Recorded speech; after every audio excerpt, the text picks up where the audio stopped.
I've been filming a couple of things. We don't always put stuff out. Aye, but it's your bosses are making you pick and choose what you can use out of that. And they are. You aren't journalists. You are Let Liam do the interview first of all. Yeah. Are you nervous, son? No, we're going to have to ask if people to step back because otherwise we're going to be in trouble to break the rules and stuff because it's getting a little bit of a crowd now. But I repeat,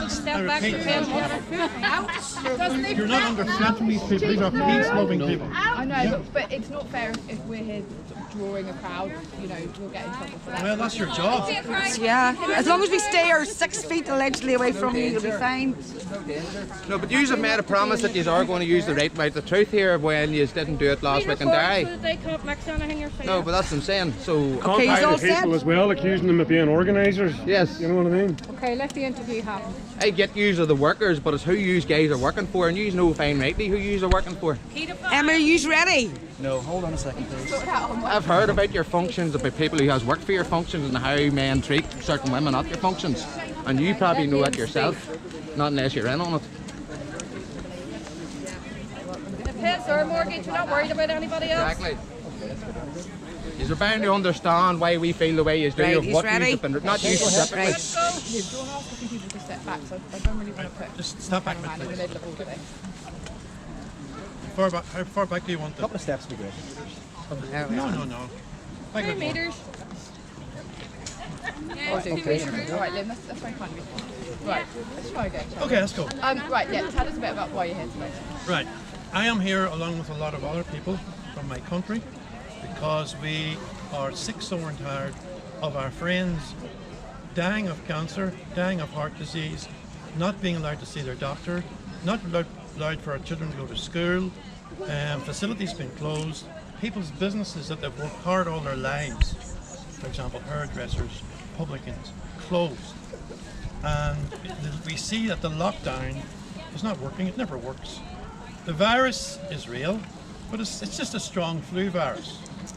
And if people were taught by if the government loved their people, and really loved their people, they would understand that the 3 biggest killers in the world today are cancer, heart disease, and prescription medication provided by your doctor. And if the government really, really loved people, they would ban alcohol, they would ban cigarettes, and they would ban McDonald's and KFC. Yeah. Those are the 3 main causes of death in the world today. But they don't. Yeah? So they're closing down businesses. I mean, hairdressers' salons are sort of pristine and clean, and they are now out of work, can't make their money. And we are here because everybody is annoyed at the draconian lockdown laws. And the only way we can protest is by having peaceful gatherings like this, which are subdued by the forces of law and order, which were up at Stormont today in force, and we had to secretly send our people here so we could have a gathering in peace without any interference from the so-called forces of law.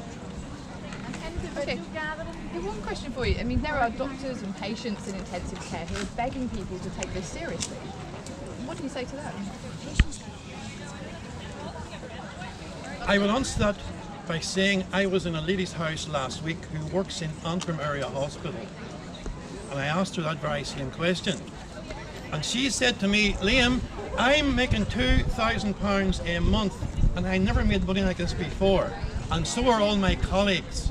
There is no way we are going to kill the goose that lays the golden egg.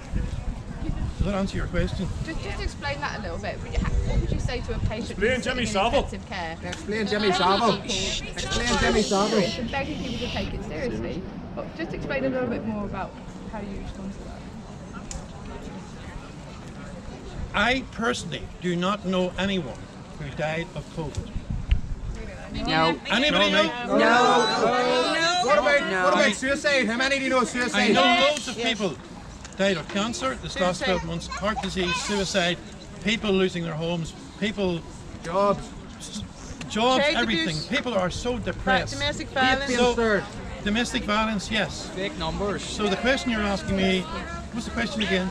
The question was about doctors in intensive care and patients who are just saying, begging Now, people. there are doctors in intensive care who are singing from a narrative. That's right. They're told. Certainly there are people in ICU who are dying of the flu, of old age, of dementia. The average age of people in ICU coming down with COVID is 80 plus. Okay. Let's just talk about social media for a minute.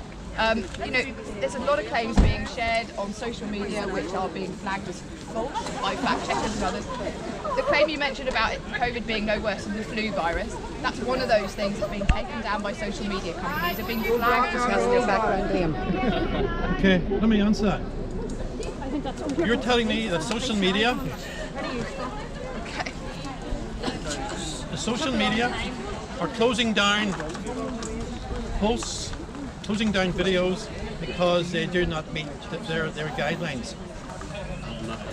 The people who investigated the Twin Towers coming down were the people that took it down. Absolutely. And the BBC The said the people building fell before it fell. who murdered Princess Diane were the ones who investigated them How did the in BBC the royal courts of justice.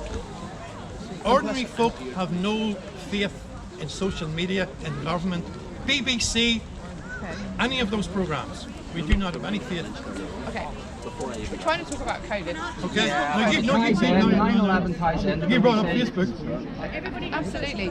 I mean, the claims that you're talking about that get flagged as misleading online, you know, is it responsible to be sharing claims like that when experts say they're not substantiated, there's no evidence for them? I'm glad you asked that question. We have a fantastic expert in our own country called Professor Dolores Cahill. She is a world-renowned professor. But a lot of claims that she and others have made are being contradicted by many other experts. So is it responsible to be sharing them? Meeting's over. Okay. All right, thank you very much. But what about the BBC on 9/11? World Trade Center Building 7 fell at free fall rate, and Jane Stanley said that it had already fallen when it was standing upright.